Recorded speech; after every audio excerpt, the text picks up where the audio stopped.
Hmm. Baik, hari ini kita mau belajar tentang konsep akhlak dan etos kerja dalam ajaran Islam. Ini tentu bekal penting buat Anda.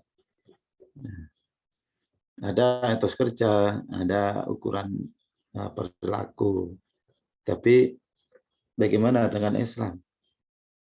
Ya, ini perlu kita gali untuk menjadi bagian bekal untuk mencapai keunggulan Anda. Nanti sekaligus melahirkan lulusan yang memiliki keunggulan, ya. Ya, ini yang kontak dengan dunia bidang kehidupan Anda. Saya kira itu kita ikuti bareng-bareng untuk mendalami dengan diskusikan materi ini. Dengan saya berharap semuanya partisipasi dengan sebaik-baiknya. Ya, saya serahkan pada kelompok 3. Silakan.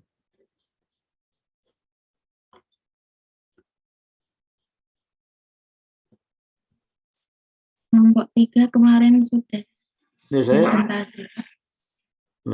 ini sudah habis. Sudah. Sudah, Pak. Ya, sorry saya nggak buka memori saya ini. Sorry, oh ya maaf ya Allah. Ini sambi-sambi dengan tugas. Oke, kalau begitu hari ini siap ujian dong. Di jadwalnya ada ujian ya? Minggu depan, Pak, Selasa. Yang benar. Iya, Selasa 18 Desember. Jangan cari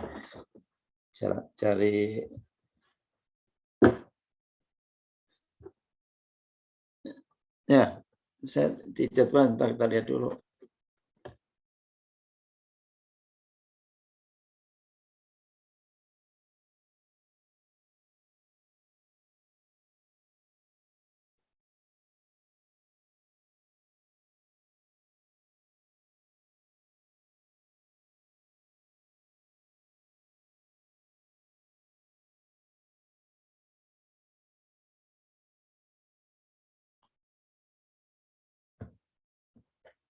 Nggak ada ya, di kontrak ya, kontrak direvisi ya. Ada di grup, Pak. Nggak muncul.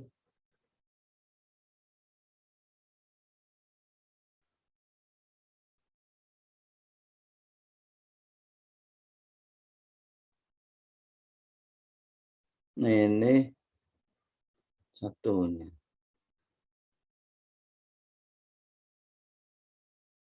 Nggak ada ya.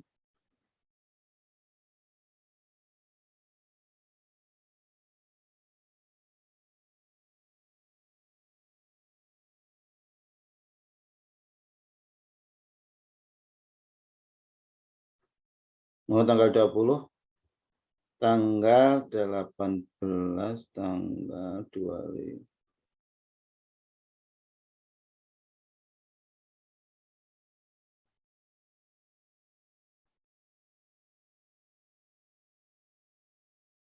Oh, di sini malah tanggal 25 toh. Tanggal 18. Oh iya, 18, 20, 25 ya. Iya, Pak. Iya, Pak. Ya, ya, ya. Atau ada yang sudah siap nih, boleh? Excellent.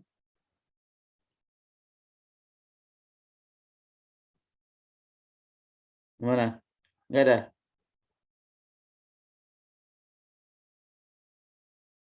Senangnya mepet-mepet nih.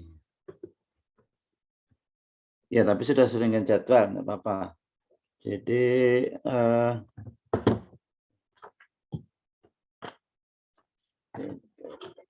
oh iya, ini catatan saya.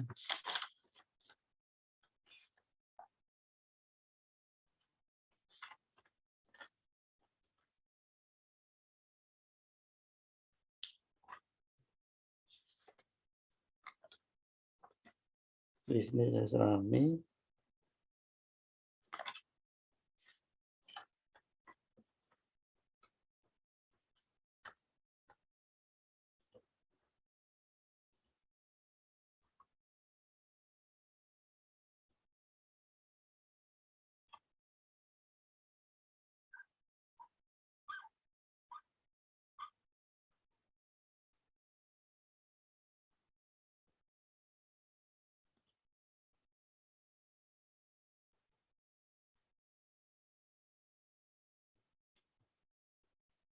Oh sorry ya, di El Nino saya itu kemarin saya tulis bisnis Islami.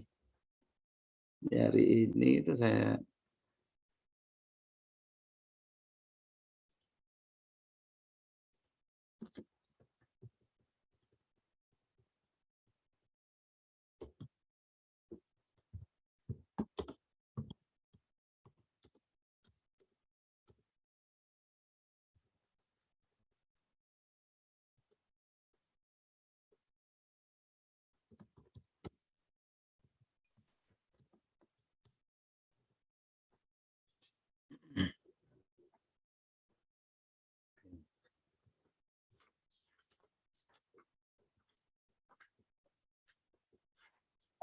PCA kan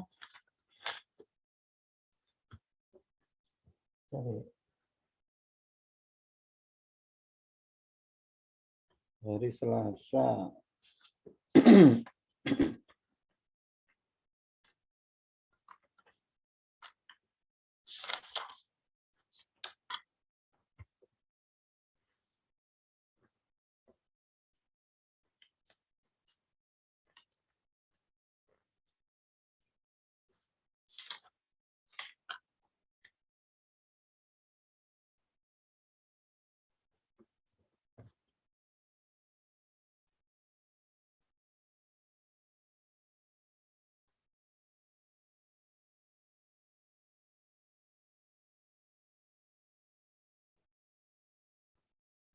Apa waktu itu saya kuliah dari kampus ya?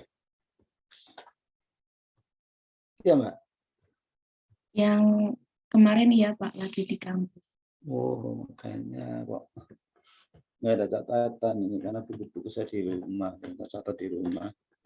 Di kampus, berarti saya waktu itu nggak sempat nyatat ya.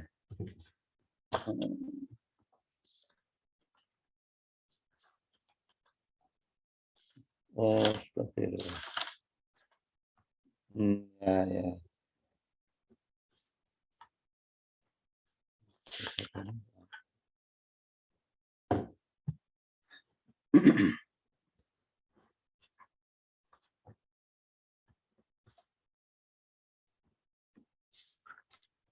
Ya, rekamannya nggak ada ini rekaman dari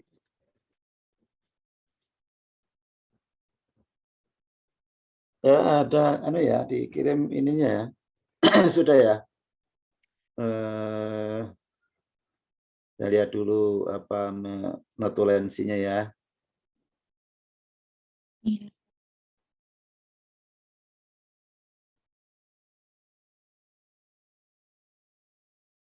Saya sudah memberi pendalaman belum kemarin belum Belum Pak. belum ya. Oke.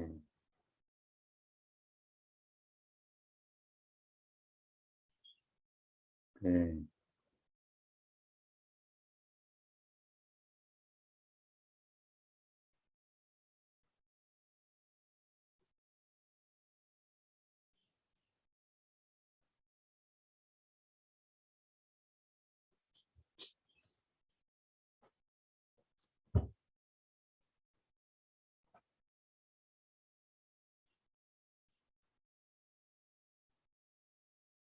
Oh iya, iya.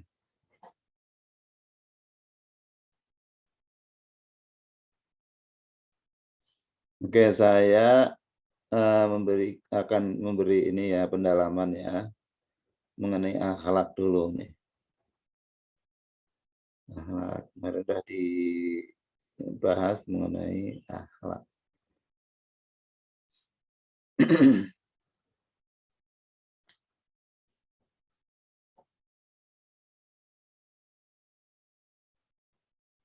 Membantu penjelasan Anda ya. Buka materinya dulu.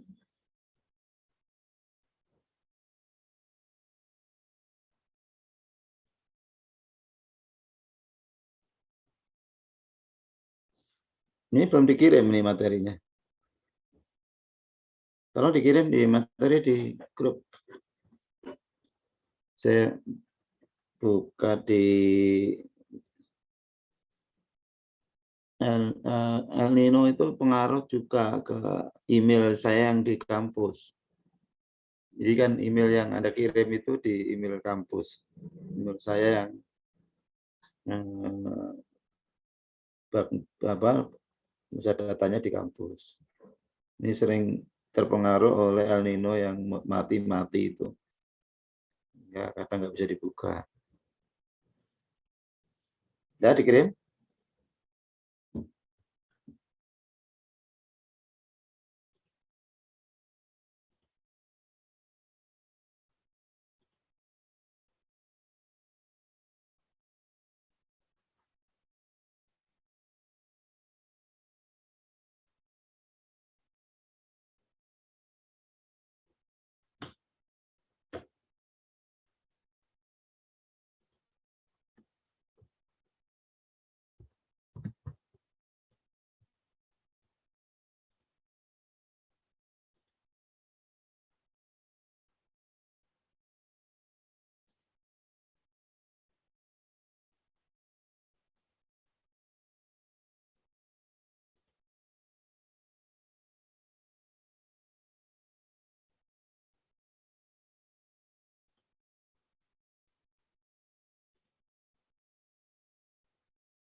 BTA ya.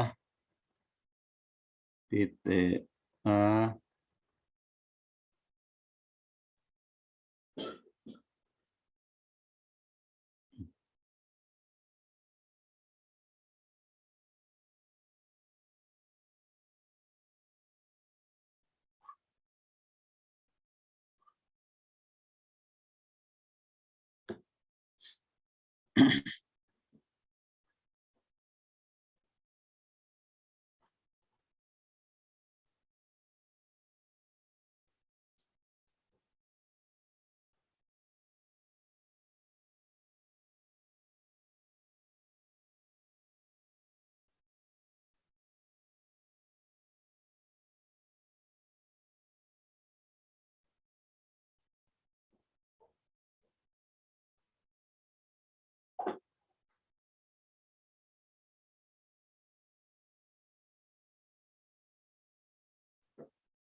Yang ngirim siapa ya?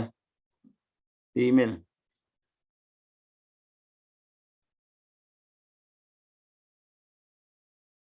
Atas nama siapa?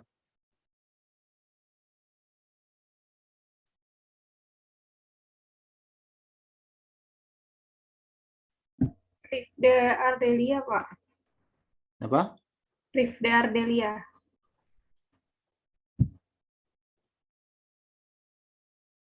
Hmm.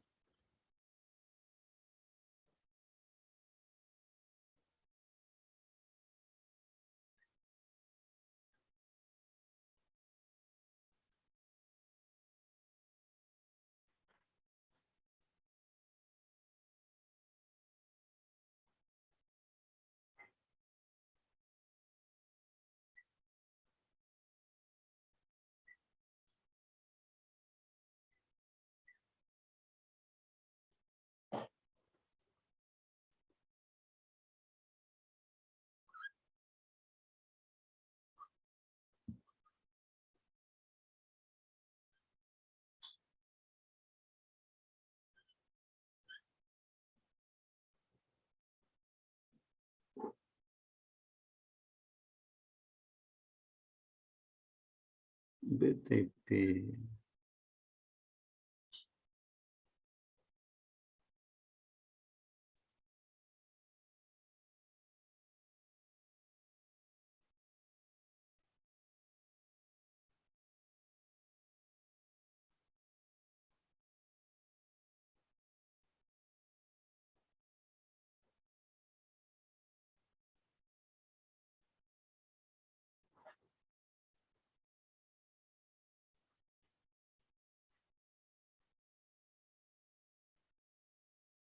Ini Eka Adelia. Rifda Ardelia, Pak.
Itu enggak ada loh ya.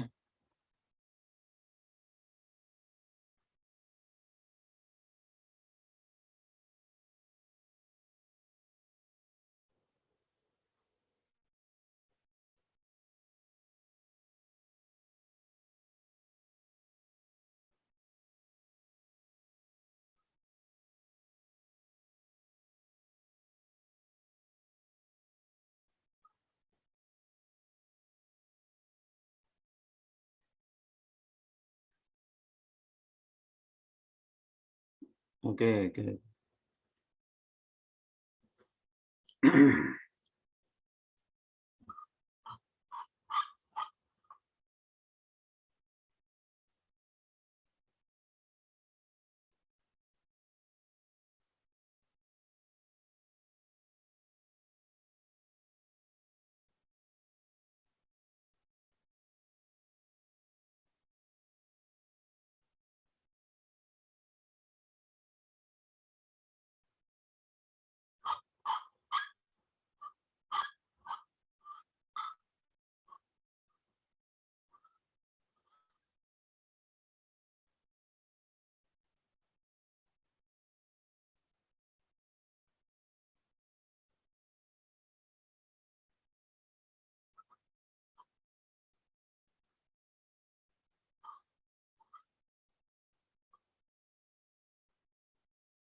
Ya, baik. Dari bab ini ada hal yang perlu saya berikan penjelasannya di tentang akhlak. Tentang akhlak itu ada dua hal yang orang sering mencampur adukkan atau menyempitkan ya, satu sisi menyempitkan, sisi lain itu mencampur adukkan. Yang pertama adalah akhlak dalam makna khusus ya. Akhlak dalam arti khusus. Sering orang akhlakmu nggak benar gitu ya. Tapi yang ditunjuk persoalan yang khusus.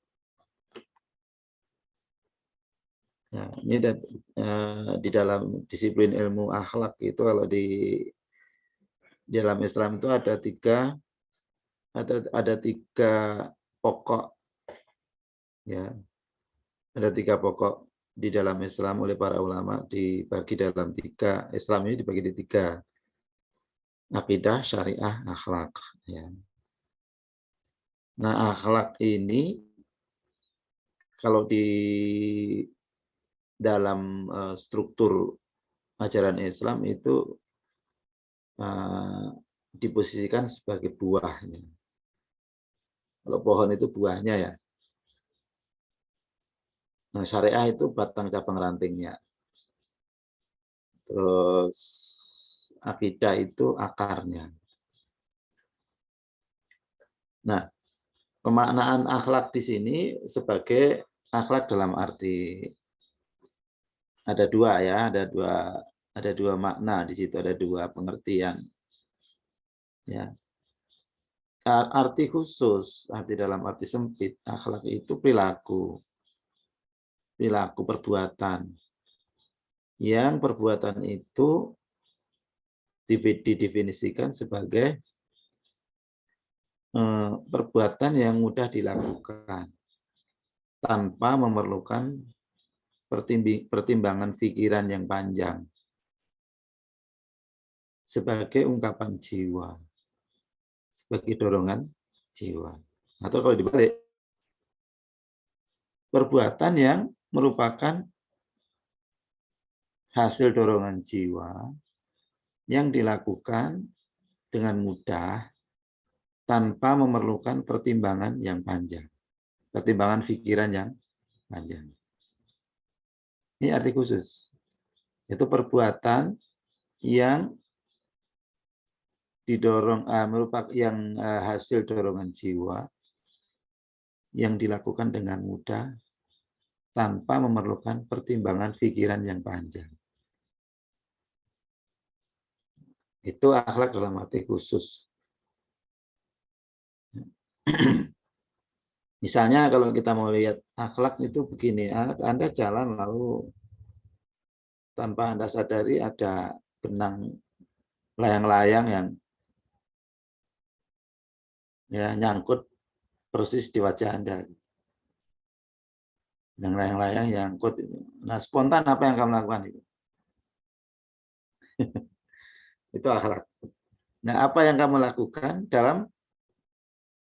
yang kamu lakukan dengan mudah, dengan spontan, tanpa perlu mikir-mikir mau ngomong apa, mau lakukan apa ya.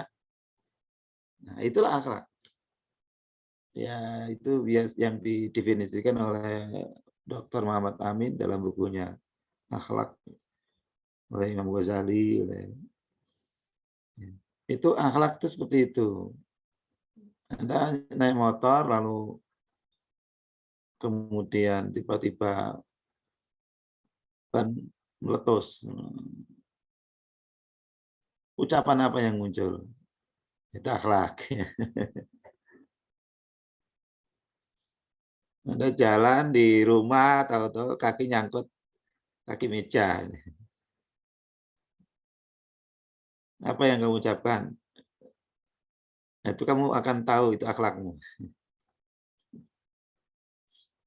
Ya, apa yang kamu lakukan ketika Anda melihat orang dalam keadaan dia kecelakaan dan kamu orang pertama, ya, apa yang kamu lakukan di situ terhadap kejadian di hadapanmu? Nah, itu akhlak. Ya.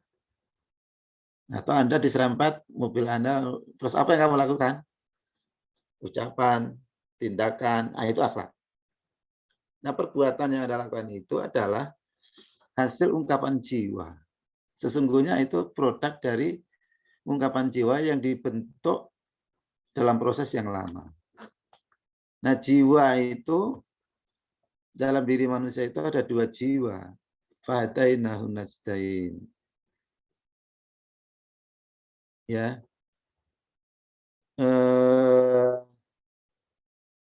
Fa'alhamaha ujuraha wa taqwaha. Diilham dalam diri manusia itu oleh Allah diilhamkan dua jiwa. Jiwa takwa, jiwa fujur. Dua. Fujur itu fujuroha wa taqwaha. Fujur atau fujur? Bahasa Jawanya itu lacut. Lacut ngerti nggak? Nggak ngerti. Ya, ya bentuk kedurhakaan lah. Segala bentuk kedurhakaan itu namanya fujur. Ya.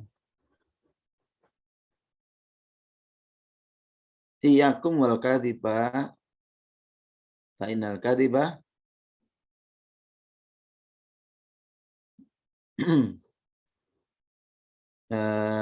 yahdi ilal fujur. Wa innal fujura yahdi ilan nar. Hendaklah kamu menjauhi dari bohong, dusta. Karena dusta itu perbuatan fujur. Fa innal fujura yahdi ilan nar. Sesungguhnya fujur itu akan mengantarkan, menunjukkan kamu, menuntun kamu kepada neraka. Iyyakum bisidqi. Hendaklah kamu itu ya melakukan bersama dengan kejujuran, kebenaran. Fa inna sidqa yahdi ilal birri. Sesungguhnya jujur itu akan membawamu kepada kebaikan, kebajikan. Fa innal birra yahdi ilal jannah. Sesungguhnya kebajikan itu akan mengantar kamu kepada jannah. Nah, itu jiwa dalam diri manusia itu akan ada follow up-nya. Ada perwujudannya nanti, implementasinya. Nah, tergantung kamu mau pelihara yang mana, kamu biasakan yang mana, kamu habitkan yang mana. Untuk membiasakan istiqomah terhadap dorongan jiwa positif berat banget tuh. Jiwa apa namanya? Bir albir. Itu berat sekali. Butuh dukungan lingkungan, dukungan orang tua, pendidikan, kawan, ya. Berat itu. Ya, itu karena ini butuh perjuangan. Dan kebanyakan orang mengikuti bukan yang ini jiwa apa namanya? Bir albir. Ya. Yang itu unsurnya ada iman, yang kedua ilmu, yang ketiga syariah, yang ketiga alam. Ada saling menguatkan. Dan tambah lagi satu malaikat. Ya. Malaikat. Jadi untuk bisa berada pada posisi istiqomah di dalam jiwa takwa tadi ya, jiwa takwa, jiwa albir tadi, dorongan ego positif tadi, kalau dalam ilmu jiwa namanya ego positif. Kalau dalam Islam sudah jelas, kalau ego positif masih umum. Positifnya itu kan ukurannya masih relatif. Kalau dalam Al-Quran, ukurannya jelas. Sesuai dengan tuntunan Allah dan Rasulnya. Nah itu butuh perjuangan, proses panjang. Sehingga untuk kemudian menjadi suatu menjadi akhlak dalam artian satu perbuatan yang mudah dilakukan dengan tanpa memikirkan lebih dulu atau mempertimbangkan pikiran dulu itu butuh lama. Dan itu semuanya akhirnya menjadi dihitung. Menjadi dicatat sebagai amal baik. Walaupun kelihatannya sih seperti tidak disadari gitu loh, tidak disengaja, tidak kan? Tapi itu dihitung sebagai satu yang disengaja, satu yang diniati, satu yang karena itu merupakan produk ya hasil perjuangan panjang untuk punya skill seperti itu gitu. Refleks seperti itu. Ya. Nah, ini ya. Nah, yang kedua sebaliknya, yang negatif itu kan hal-hal yang ada ego negatif, nafsu lawamah, nafsu itu basicnya adalah lamaratum bisu, menyuruh kita kepada yang buruk. Maka dibutuhkan perjuangan lama juga untuk menjadikan sebagai suatu kebiasaan atau satu skill, refleks untuk bisa kesandung asam. Ini asam loh ya.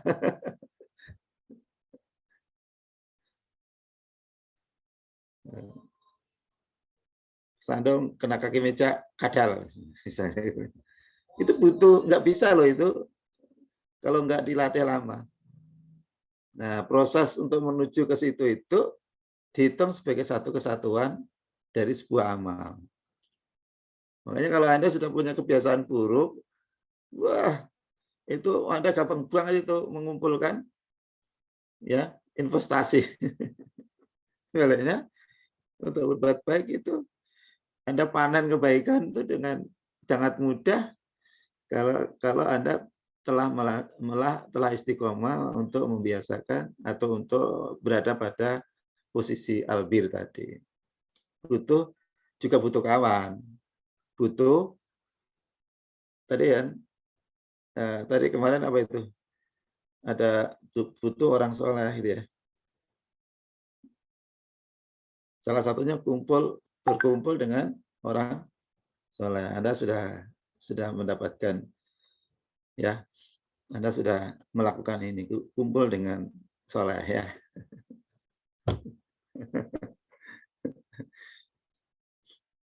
Ya. Saya ini bapak semua orang ya. Bapak banyak orang. Semuanya pengen jadi anak saya.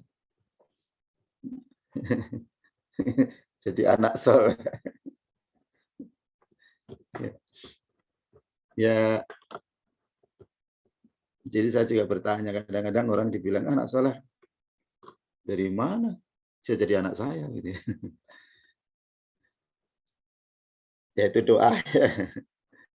Jadi salah satunya tadi ya, salat malam, ya, puasa, ya, weteng luwe, lakonono itu ya, ada 5 itu ya. Itu semua itu butuh untuk melahirkan sebuah akhlak tadi. Termasuk butuh ilmu ya, itu butuh ilmu dan sebagainya. Jadi endingnya di situ namanya akhlak. Itu menjadi sebuah apa namanya? Menjadi sebuah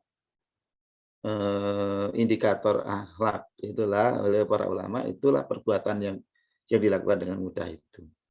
Dalam arti sempit ya. Dan di dalam suatu riwayat hadis itu begini.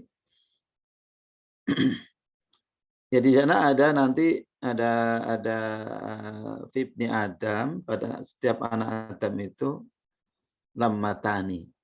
Dia akan mendapatkan 2 tarikan. Lammatani. Ibni Adam lammatani kata Rasulullah. Ya, lammatun minal malaki walamatun minal adui. Yaitu dia akan ditarik atau dipengaruhi oleh alam malaki, kekuatan malaki, malaikat ya. Tadi kan unsur malaikat tadi apa tadi? Hanif, fitrah dalam diri kita, syariat yang dibawa oleh Rasul, kemudian ilmun tadi ya, ilmun. Yang keempat itu adalah alam. Alam itu kan selalu mendengungkan keimanan, ketaatan, ketundukan ya, keislaman. Jadi tadi ada fitrah, kemudian atau qalbun atau dan sebagainya. Yang kedua adalah syariat yang dibawa Rasul. Yang ketiga ilmun. Yang keempat akal ya. Yang keempat itu apa tadi? Syariat, alam, malaikat, akal, fitrah. 5 ya, 5. Jadi dari sejak lahir anak Adam itu sudah dipengaruhi oleh 2 tarikan. Tarikan malakiyah atau kekuatan malaikat ya. Walamatun al-aduwi dan musuhnya malaikat, yaitu iblis. Nah, iblis itu menggunakan mengendarai nafsu.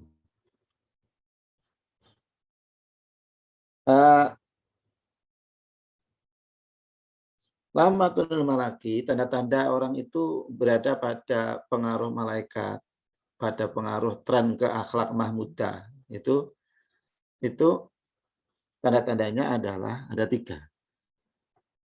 Ai'atun bil khair, yaitu mudah sekali ya digerakkan untuk ke arah perbuatan yang baik. melakukan amal-amal sunnah, melakukan yang baik itu enteng gitu loh. Ya antun bil khair. Ya. Bayar pun, biaya pun dilakukan dengan mudah. Apalagi nggak bayar. Berat pun dilakukan dengan semangat tinggi. Jadi mudah sekali tersentuh, diajak untuk hal-hal yang taatan. Gitu. Ya. Wanah yunani syari, sebaliknya dia sangat kuat menolak hal-hal yang buruk. Ya. Hal yang buruk itu susah dia itu menerima atau diajak untuk hal yang buruk. Tolakannya kuat sekali. Ya. Sekecil apapun. Wanah yunani syari. Dibayar besar pun untuk melakukan itu nggak mau. Itu ketika kita susah lah, intinya susah, tidak gampang ya diajak berbuat yang negatif. Yang ketiga, tasdikun, ya, tasdikun bil khair, yaitu bil haq. Dia akan selalu berada pada membenarkan apa yang hak, apa yang datang dari Allah Rasul itu dia akan mendukung hak. Ya, tasdikun bil qalb, dia membenarkan tanpa pikir panjang. Wah, kalau udah dari Rasul percaya deh. Wah, gitu ya. Itu yang paman wajada dalika, maka barang siapa kalau dia mendapati dirinya seperti itu, kondisi jiwanya kok kayak gitu ya. Maka perintahnya falyahmadillah. Falyahmadillah. Maka banyaklah kamu mengucapkan alhamdulillah. Karena semua itu adalah bukan kehebatan kita. Itu semata-mata bisa seperti itu karena pertolongan Allah, karena rahmat Allah. Wah, bukan bilang wah saya kan anak ustaz. Wah, saya itu salah, itu akan mendistorsi. Maka cara merawatnya, cara mempertahankan tren atau mempertahankan progres seperti itu adalah banyaklah memuji Allah. Bahwa yang berhak itu Anda memuji Allah karena semua itu semata-mata karena rahmat Allah. Bukan karena kehebatan kita. Gitu. Alhamdulillah. Segala puji bagi walamatunul atui, dan yang kedua adalah dan orang yang anak Adam itu dipengaruhi oleh musuhnya malaikat. Nah, itu tanda-tandanya ada 3 juga. Ya. Walamatunul minal atui itu tanda-tanda ayat itu tanda-tandanya adalah i'atun bisyarri. Semerintil kalau diajak keburukan itu. Semerintil. Ya. Ada yang lewat itu ya, lewat apa gambar nggak bener itu, langsung direspon cepat banget. Diajak sesuatu yang itu mudah sekali diajak. Ya. Wa nahyun anil khair, dan dia terhadap kebenaran, terhadap perintah itu gampang tersinggung, merasa diganggu. Susah itu diajak baca Quran, diajak sedekah, susahnya bukan main. Pokoknya sudah asal suloyo dulu lah, nolak dulu. Yang ketiga adalah watakdzibun bil haq. Dia selalu responsif kalau Islam itu dinistakan. Itu ada komentar-komentar yang mendiskreditkan ulama, itu langsung tepuk tangani gitu ya. Kasih jempol gitu ya. Itu ciri-cirinya. Paman wajada dzalika, jika kamu sedang dalam kondisi seperti itu, maka fayasta'id billahi minasyaitonir rajim. kamu sedang dikalahkan oleh kekuatan negatif itu, maka Anda banyak-banyaklah membaca ta'awud. Ya. Wasta'id billahi minasyaitonir rajim. A'udzu billahi minasyaitonir rajim. A'udzu bikalimatil rabbi a'udzu bika min hamazati syayatin wa a'udzu bika rabbi ayahdurun. Banyak-banyak membaca ta'awud biar kekuatan ya adui itu menjadi lemah. Ya, ini kata Nabi. Kemudian Nabi meneruskan bahwa setiap anak cucu Adam itu begitu lahir sudah dicup sama kekuatan negatif ini. Jin, setan dari kalangan negatif yang selalu mengajak kepada keburukan. Jin itu memang kekuatan mayoritas kekuatan negatif diakui oleh salah seorang ya. Salah apa ya? Salah satu jin ya, bukan orang. Dalam surat jin itu kan disebutkan ya, dia mendengar Al-Qur'an disampaikan Muhammad lalu dia menyampaikan kepada anak buahnya, saya mendengar Al-Qur'an, nasihat ini lalu dia beriman dan mengajak untuk beriman dan mengakui bahwa di antara kami ada yang bermuamalah dengan jin, bekerja sama dengan kalangan laki-laki di antara kami untuk berbuat negatif, berbuat durhaka kepada Allah, berbuat kemusyrikan, berbuat dosa. Itu dan ini memang ternyata kata Rasulullah, jadi setiap anak cucu Adam itu begitu lahir sudah dicup itu apa ya? Orang Jawa ini. Sudah ditaruh di situ jin untuk menguntit dia, untuk mengawal dia. Maka dia terus berproses ke dalam perbuatan-perbuatan yang fujur tadi. Itu.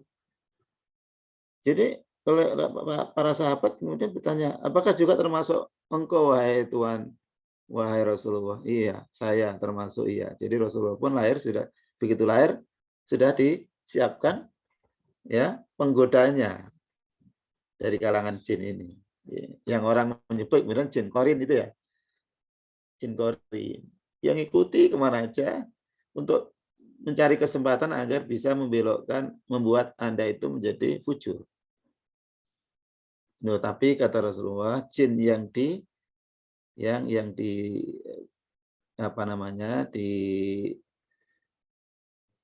dimasukkan ke saya itu sudah ditundukkan oleh Allah. Nah, gitu. Jadi Anda ini sebenarnya punya korin ya. Nah, tergantung sekarang yang Anda kuatkan yang mana itu ya. Kalau yang Anda kuatkan yang fujur itu, jadi jin itu menjadi mentor Anda. Sahabat karib sekaligus mentor Anda kemana-mana. Kalau ada apa-apa, kamu selalu mendapatkan ini. Ini contohnya.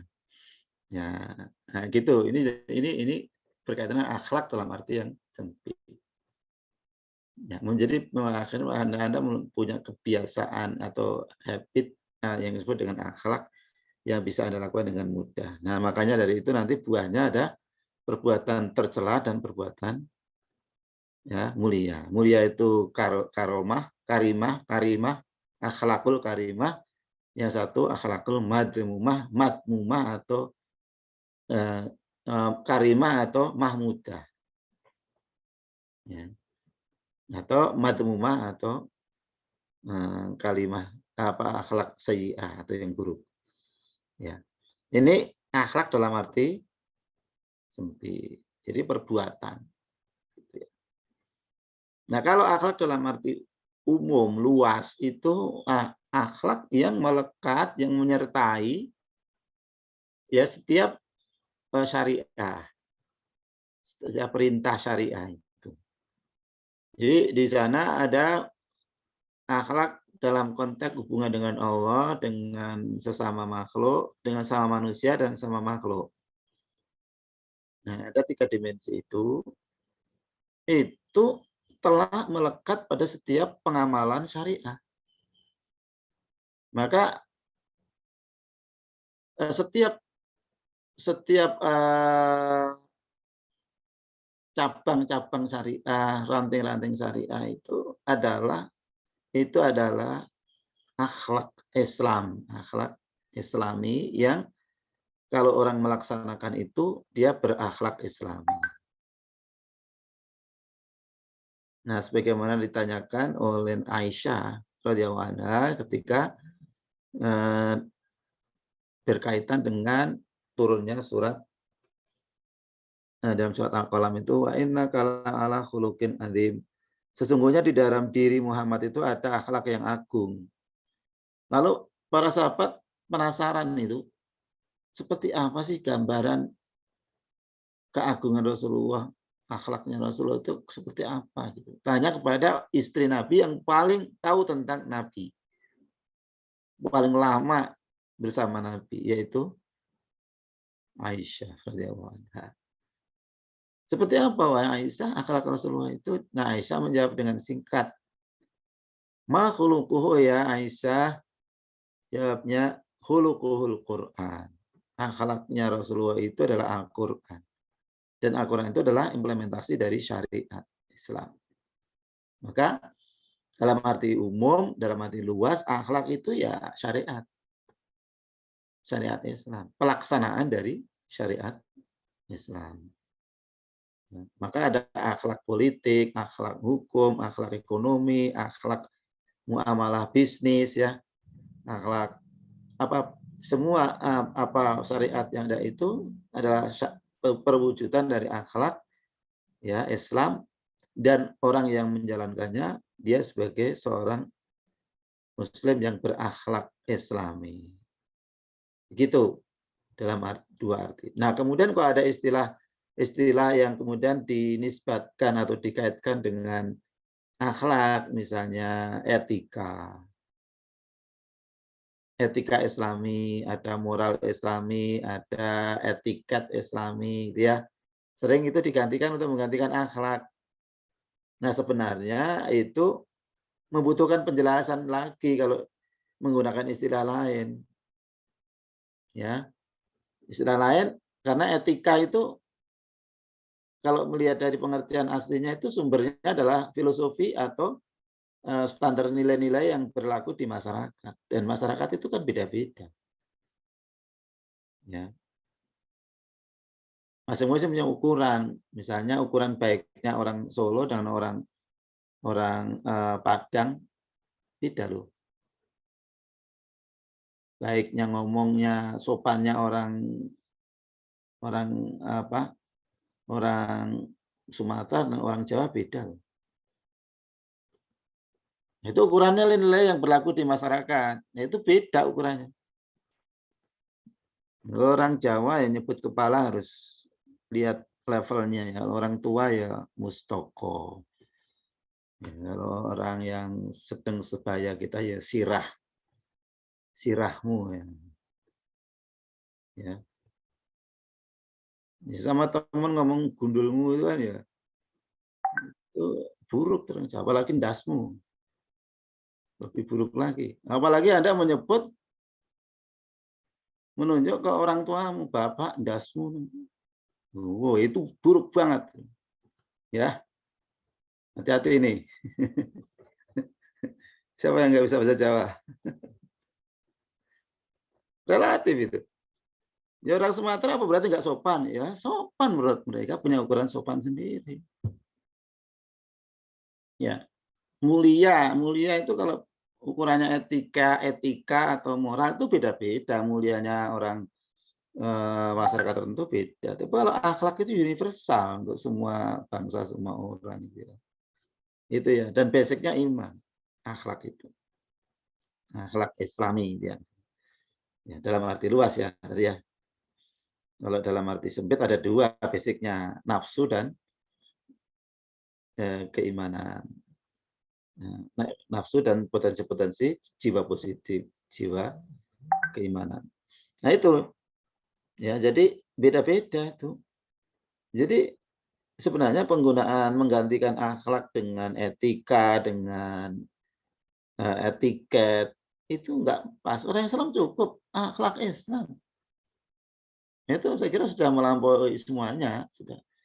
Artinya ya yang dipakai itu. Kalau kita pakai wah etiket, nah etiket beda-beda.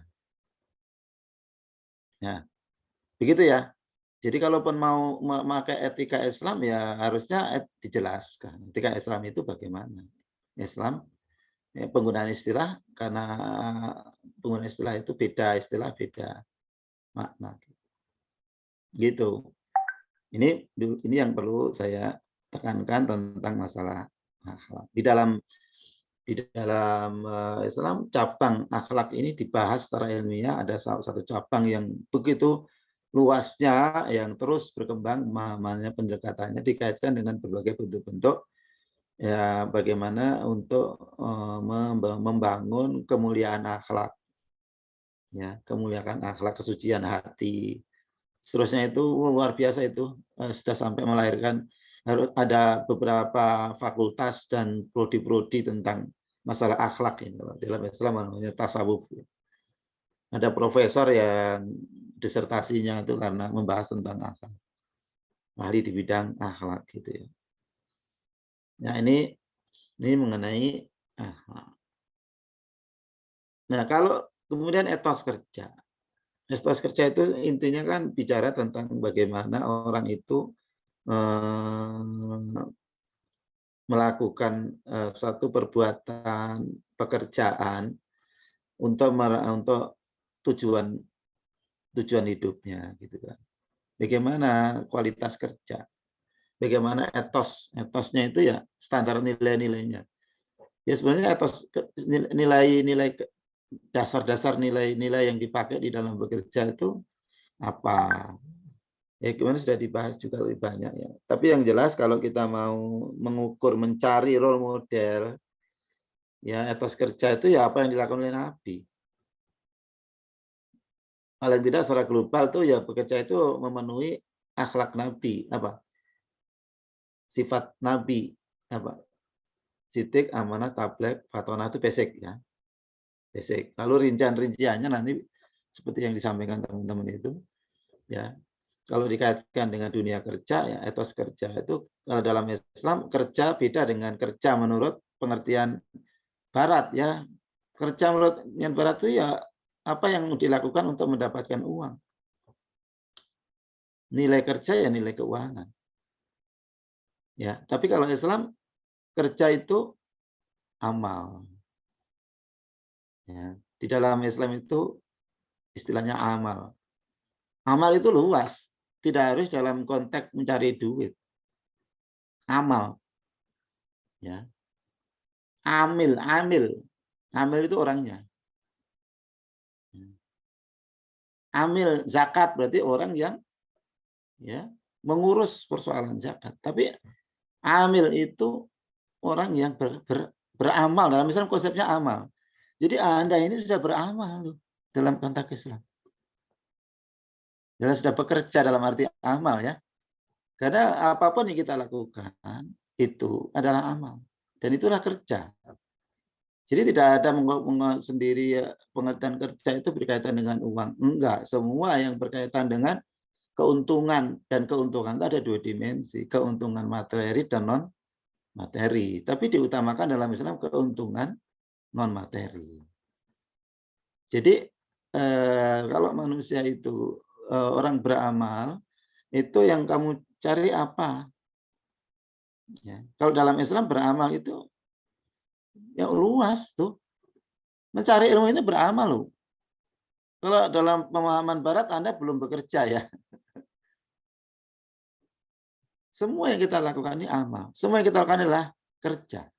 Dan kerja di sini adalah kerja dalam artian melaksanakan perintah Allah.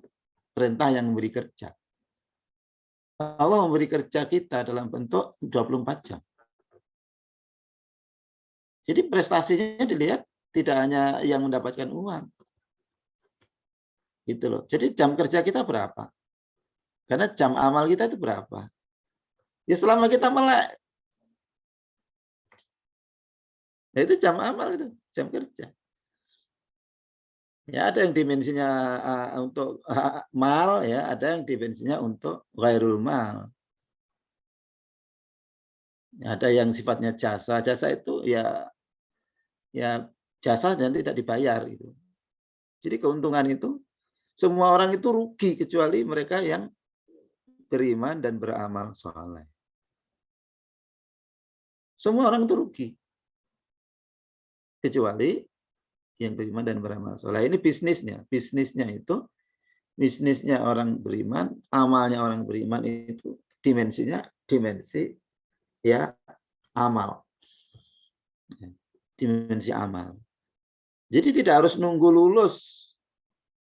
Ya, Anda harus bekerja mencari perusahaan itu baru kerja. Oh, tidak, dalam Islam. Ya, Anda bangun pagi sampai tidur ya, sampai malam bangun lagi sampai sore lagi 24 jam itu amal gitu. Maka di situ Anda akan harus berpikir bayarannya dari mana? Bayaran utama dari Allah. Maka orang Islam itu semua harus dihitung rugi enggak itu. Ya, kita mau main HP itu bisnis dengan Allah juga loh. Ya, amal itu. Banyak orang yang kemudian melihat pekerjaan itu dari sisi materi saja. Oh enggak. Ya, para orang-orang alim dalam Islam itu dia justru kesempurnaan amalnya, kerjanya itu jika kematian dia itu semua hartanya sudah dimanfaatkan untuk taat pada Allah dan kemaslahatan manusia. Coba.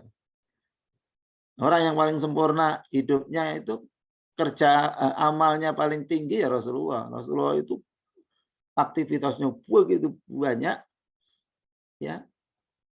Dan semua apa yang dia miliki dalam rangka untuk mendapatkan keuntungan yang paling besar kualitasnya, keuntungan dibayar oleh Allah ya, dengan berlipat ganda gitu kan. Maka ketika Rasulullah wafat, itu Rasulullah itu kekayaannya kan paling banyak sebenarnya Rasulullah.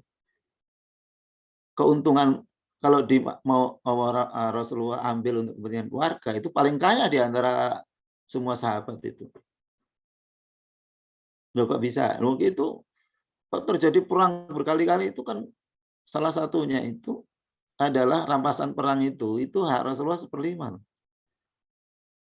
Ya pernah satu ketika perang Hunain itu Rasulullah itu para sahabat Rasulullah bagiannya Rasulullah sendiri itu 1,5 ton emas. Rata-rata itu 1,5 ton emas itu berapa miliar itu? Tidak ada yang lain. Tapi Rasulullah nggak ngambil. Bagaimana semua yang dia miliki harus betul-betul limit ya demi untuk keuntungan yang lebih besar itu dimensi tak terhingga. Ya, sehingga bagaimana hidup ini harus diakhiri dengan 0 point duniawi. 0 point. Jadi rumusnya itu Rasul pakai rumus X plus 0. X per 0. Hasilnya berapa?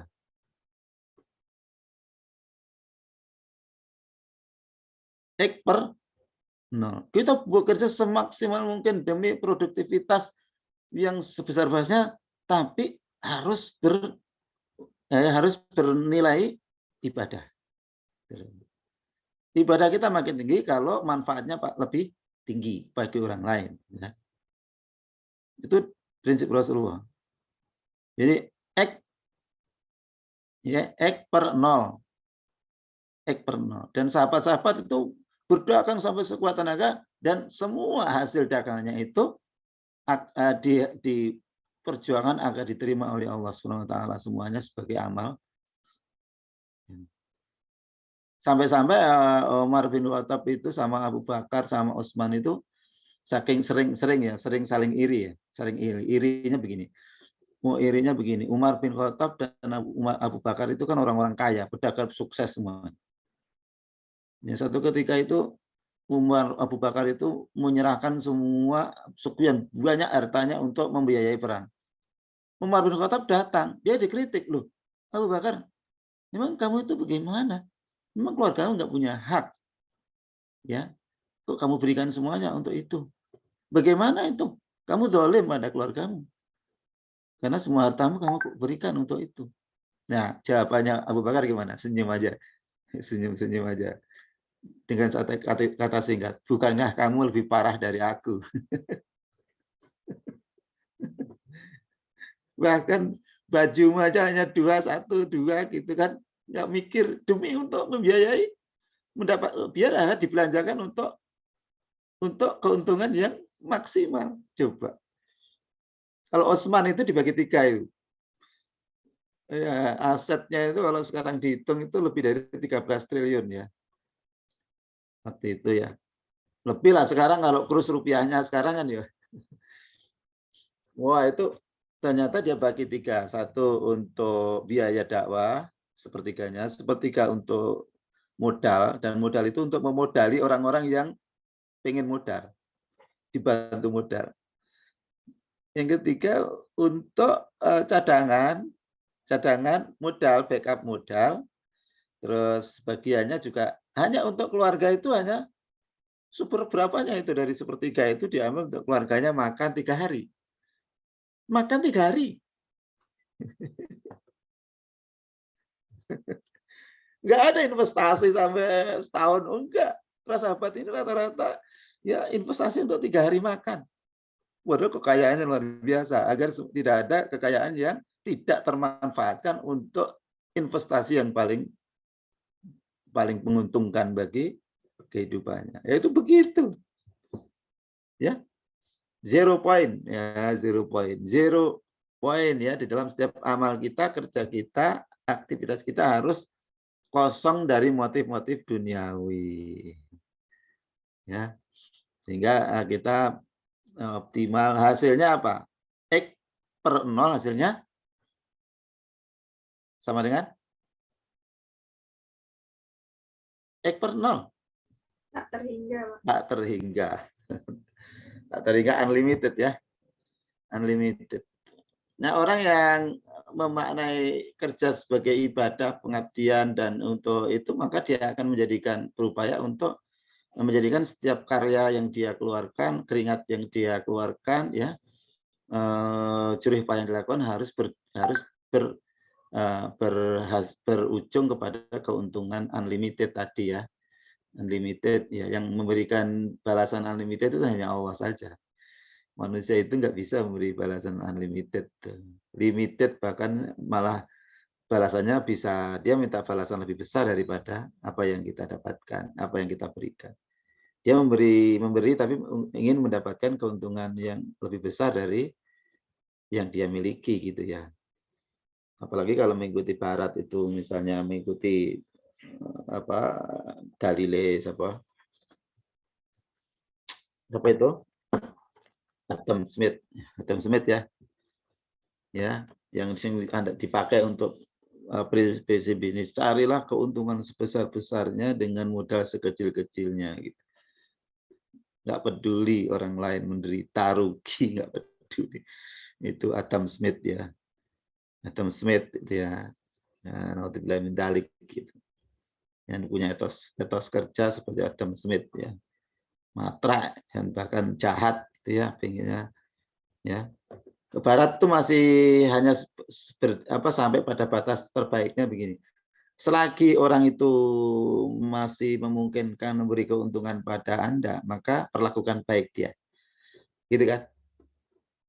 Selagi orang itu punya kemungkinan kapanpun menguntungkan buat Anda, maka perlakukan dia dengan baik. Tapi kalau Islam tidak menguntungkan, tidak menguntungkan, bahkan merugikan, bahkan menghina kita, tetap saja perlakuan yang terbaik pada mereka. Itu memperlakukan klien ya, memperlakukan pelanggan yang ngomong ketus, mau merugikan kita, tapi kan kita beramal ini kan semuanya untuk Allah. Kan tidak semua harus dihitung dapat balasan dari manusia. Bahkan balasan buruk pun kalau kita memaafkannya, itu kita akan mendapatkan ya nilai kebaikan yang paling tinggi. Ya, bahkan ada dalam Al-Qur'an itu ya kamu itu boleh minta balasan. Ya. Terhadap hakmu ketika kamu dianiaya. Ya, balasan hakmu untuk mendapat keadilan. Tetapi kalau kamu maafkan, itu jauh lebih besar pahalanya. Dan Islam mendorong untuk memaafkan itu. Ya. Yaitu dalam surat Baqarah ayat 178 itu gini. Kutiba alaikumul qital wa huwa kurhul. Kutiba alaikum ya ayyuhalladzina amanu kutiba alaikumul qisasu fil qatla. Al-khurru bil khurri wal 'abdu bil 'abdi wal unsa bil unsa. Faman ufiya lahu min akhihi syai'un fatiba'un bil ma'ruf wa ata'un ilaihi bi ihsan. Ya. Telah ditetapkan pada kamu wahai orang beriman hukum qisas balas. Jadi kalau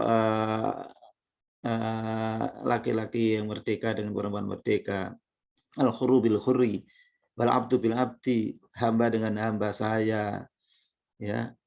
Jangan kemudian tuannya membunuh tapi yang diajukan untuk dibunuh hamba sayanya. Oh, enggak boleh. Ya.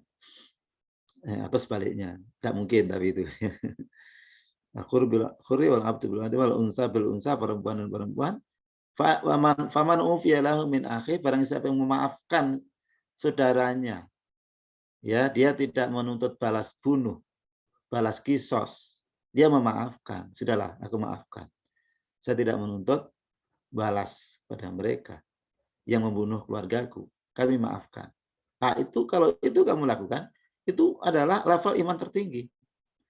Kalau bisa lakukan itu, karena sungguhnya itu adalah tujuannya sudah berhentilah, ya, rangkaian pembunuhan berikutnya karena dendam sudah padam.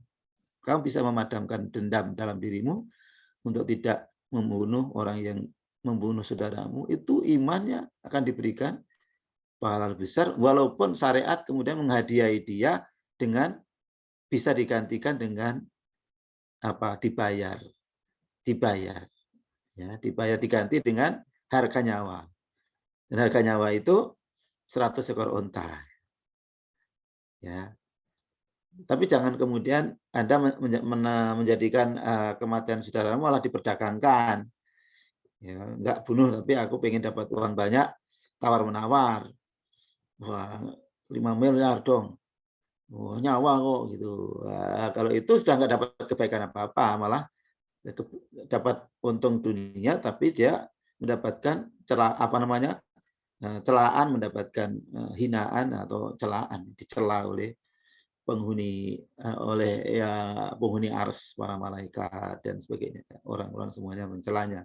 Saudaranya meninggal malah dijadikan lahan bisnis gitu ya. Ada itu, naudzubillah min dzalik. Jadi untuk mendapatkan level tertinggi itu memaafkan.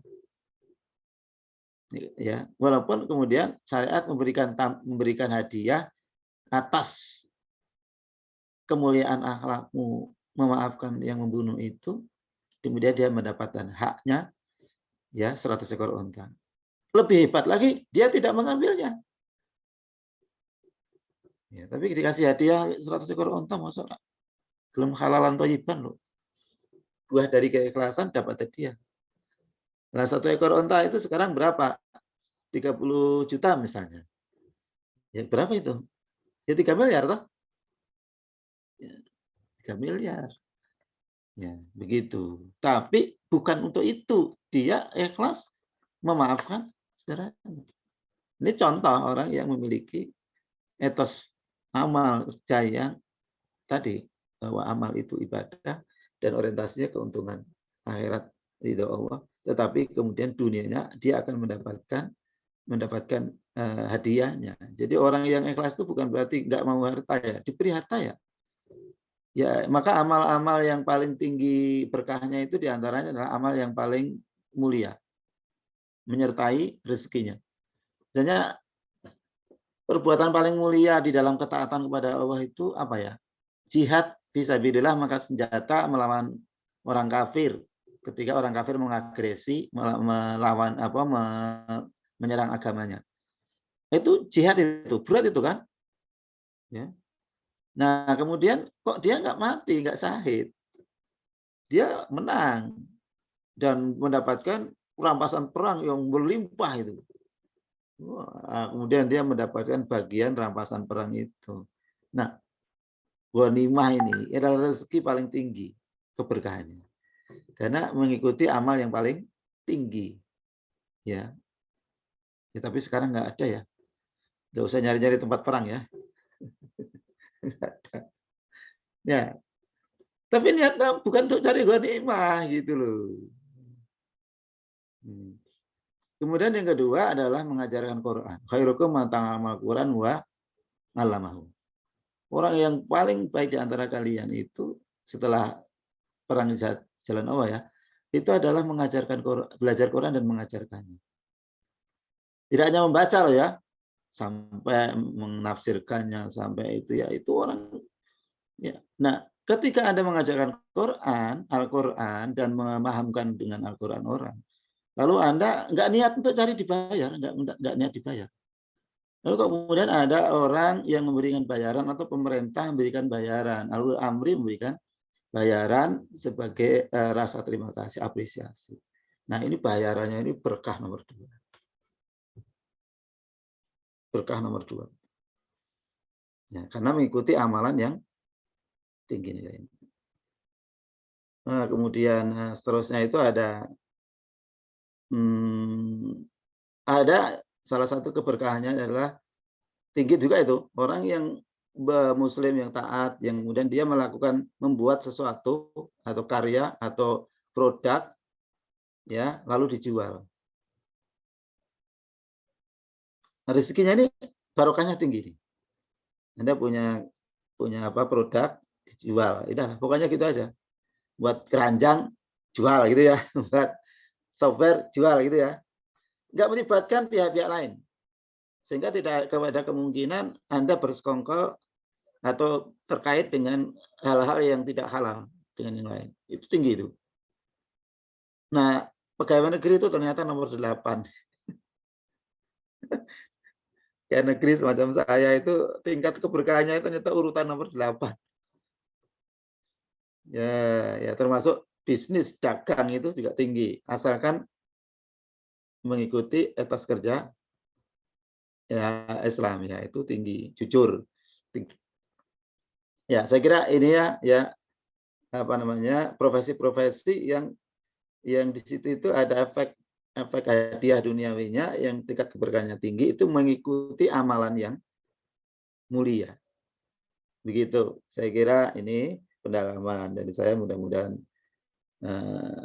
ada manfaatnya, memberikan tambahan tentang bagaimana pemahaman kita tentang akhlak ya, tentang akhlak dan etos kerja. Ini mudah-mudahan jadi bekal dan saya berharap Anda memperkaya lagi hasanah buku pintar tentang etos kerja.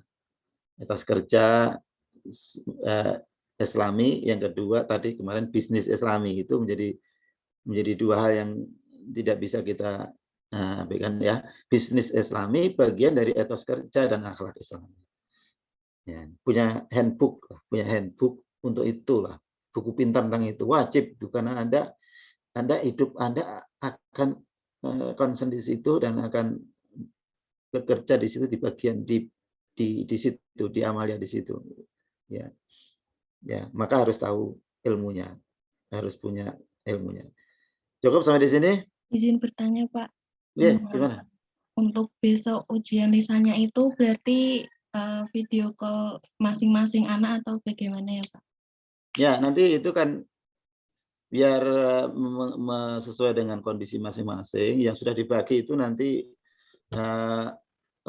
daftar lagi lewat grup 1, 2, 3 ya gitu ya. Dikasih daftar lagi siapa urutan yang siap. Nanti saya, kalau semuanya siap ya nanti tinggal saya kasih kode. Silakan nomor 1 ya, telepon saya. Berarti nanti tidak ada Zoom, langsung lewat Nggak grup ada. gitu ya, Pak? Iya, saya akan lihat apa yang ada di grup itu. Nanti saya, kan kalau daftar lagi berarti kan dia on, positif pantang, positif siap untuk nelpon saya ya. Baik, Pak. Ya. Terima kasih, Pak. Begitu, oke. Terima kasih. Kita tutup. Subhanakallahumma wa bihamdika asyhadu an la ilaha illa anta astaghfiruka wa atubu ilaik. Assalamualaikum warahmatullahi wabarakatuh. Waalaikumsalam warahmatullahi wabarakatuh. Terima kasih, Pak. Iya, pas ya.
Mohon izin mengakhiri Zoom ya, Pak.